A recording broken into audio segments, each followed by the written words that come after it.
Here by the Water. It was written by Jim Kroger in 1986. I think it's when it's copyrighted.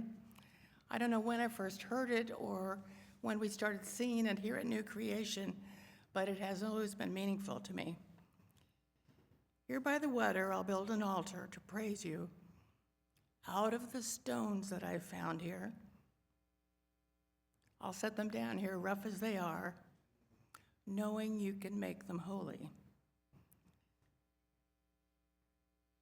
Sometimes in my life, I've thought that my stones look pretty good, were pretty smooth, fit together pretty well, and maybe were even shiny.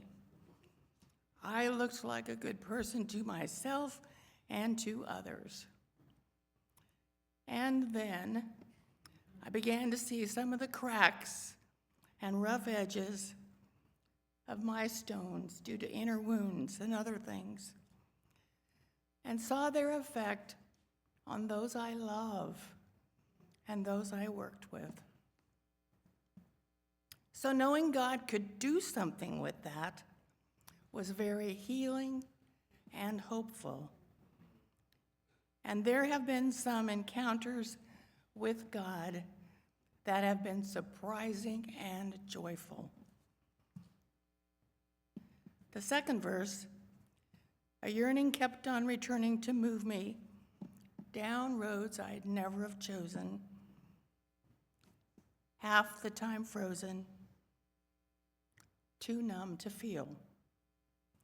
This could refer to different times in my life, our early miscarriages or recent health problems, and I have indeed been too numb to pray. But just like the paralyzed man's friends, lifting him up to Jesus, you and others have prayed and hoped when I couldn't. Finally, blood on the road wasn't mine, though someone that I know walked there before me. It's comforting to know that Jesus knew suffering, that the God who loves us so completely joins us right where we are, in our suffering, not demanding that we change anything. I don't have to have a certain amount of faith, a certain amount of trust, anything. Jesus just wants to journey with me, with us. I sometimes think of the woman with the flow of blood and how Jesus crossed all those barriers to be with her. Jesus' own disciples knew suffering, as many of you have. I'm not alone. God understands even when I don't. God walks with me no matter what shape I'm in, angry, sad, numb, or joyful. And you walk with me as well. Thank you. Thank you for being there and doing that even when I'm just on Zoom. Thank you.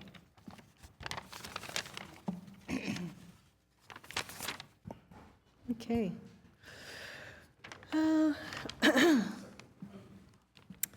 Well, they asked me to talk about the song that I really appreciated, and you probably heard them singing it earlier, but it's Come to Me. And this song, it just always,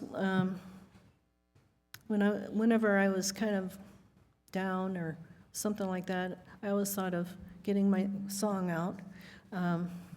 And I dance a little bit around my kitchen table, and And it just always blessed me, and took my anxieties away. So anyway, that's the song that I really appreciated.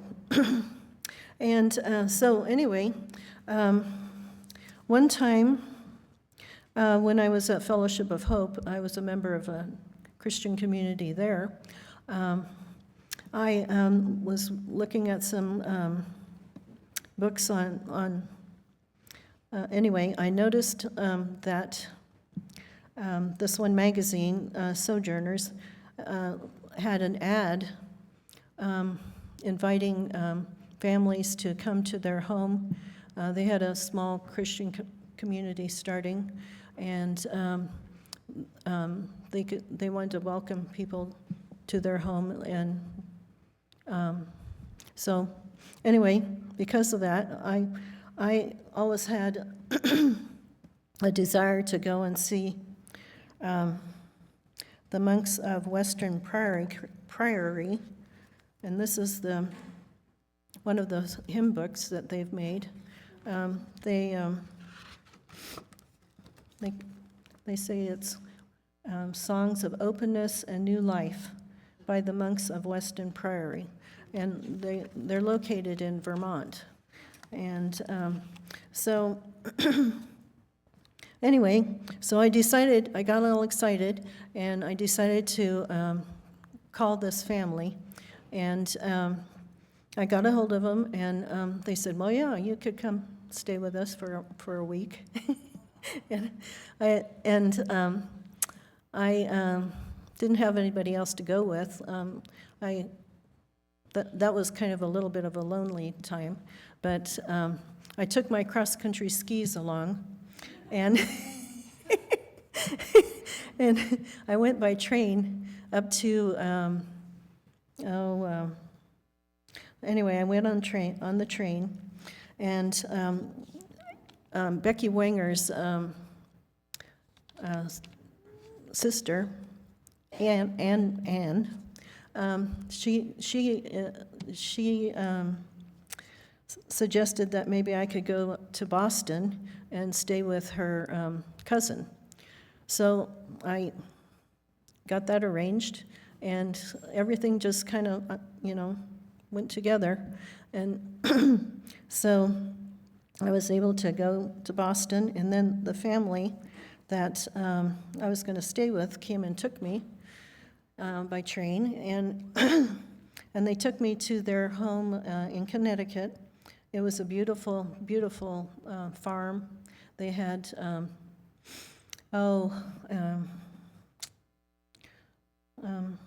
they had spirals of, it was in the winter, and there was smoke, on each little mountain, small little mountain with smoke going up, and it was just gorgeous. There was snow everywhere, and it was just so beautiful.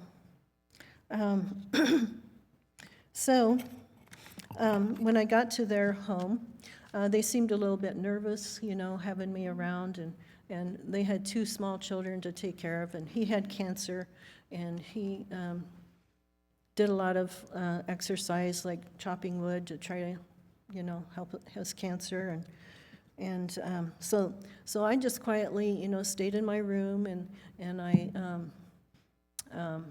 ate my bread and my cheese when I got hungry, and I stayed in my room, and then I go out and cross-country skiing, and it was a little lonely sometimes, but I had reading, and I enjoyed that. And so anyway, all of a sudden, after they've been getting used to me, the man of the house came to me, and he said that they've decided that I have the gift of community. And I was kind of shocked when he said that, because, I don't know. It was really affirming, and I really appreciate it that they felt that way. And he said, and that we would like to take you somewhere and show you around and everything. And where would you like to go? And I had been wanting to go to this Western Priory for a long time, and I'd heard their music, and it was just so beautiful. And so I asked if they could take me there, and luckily, Vermont was not very far away, and and so they drove me over to Western Priory, and it was so beautiful there. It was in the winter, and when we got there, it was nighttime, and the snow, just big puffs of snow was coming down all over the priory, and it was just gorgeous, and it just really seemed spiritually, just perfect. So anyway, we went inside to the building, and we were up on the balcony, and where we could look down, and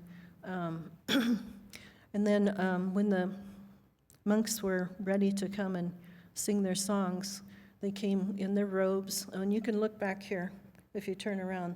There's a picture of them. Oh, it's up there? Okay.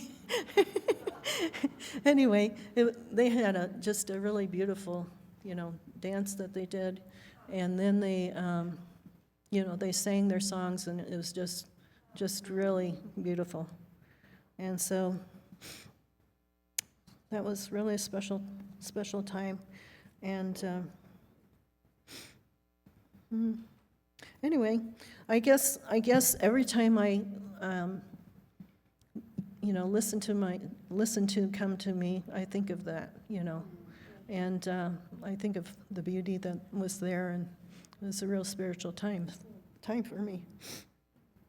And so after the monks finished their beautiful music, they had communion, and we kind of they kept waving at us to come up and do communion and all that, but I was kind of nervous, and I didn't. I felt a little shy, so we just kind of watched the communion, and it was really special. And they had one great big candle, and and the room was just quiet. I mean, it was. They had candles all over, so it was just beautiful. And so anyway, when that was over with, then we went back to their home. And the next day, I got back on the train and came back to Elkhart, where I lived. But it was just a really special time. And so many times I have listened to the songs of Western Priory, and I will always remember them. The beautiful singing of the monks of the Western Priory. And here's one of the books that they have music in, and there's another one right there. So anyway, so that's why I appreciated it. I love that song. I first heard it when it came up on my Pandora station, and it was one that I would love to just belt out while riding in the car. It's originally by two women who call themselves Mamuse, I think is how you pronounce it. But I found this version by the Thrive Choir, and I just really love their version. But you can listen to the other one. It's also very pretty.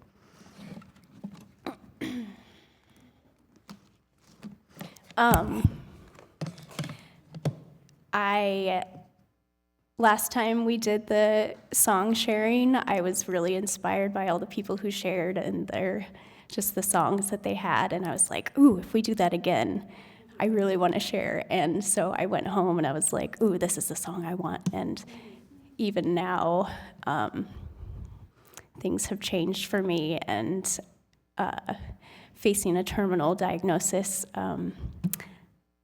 it still resonates with me. Let's see. So every time I hear it, I feel both a strong pull toward hope and vision that's expressed in it, and also a strong dissonance with reality. And every time I hear it, I once again feel drawn to claim the words, "It is time now, it is time now that we thrive. It is time now, and what a time to be alive." It feels counterintuitive to proclaim a celebration of being alive in this particular time that we exist in. And it's empowering to proclaim that it's also a time that we can thrive. The other parts that really strike a chord are, we shall be known by the company we keep, by the ones who circle around to tend these fires. That always brings images of just a circle of women for me, tending the fires of life and love. And it really makes me feel hopeful. Then the line about sowing and reaping the seeds of change by leading ourselves into the well. The author of the song said the well represents our source of creativity, connection, and the ability to thrive now. And so just drawing from that well of creativity and connection is really what I found life to be about. And as cliche as it might sound, what connects all of these things together and allows them to be possible is the leading and love part. Love, connection, creativity, they all prove themselves to be the key to change and allow the possibility of us to thrive. And what a gift to realize that I am surrounded by so much love, and that really, in the end, seems like what life is about. So, thanks for hearing that song and sharing it with me.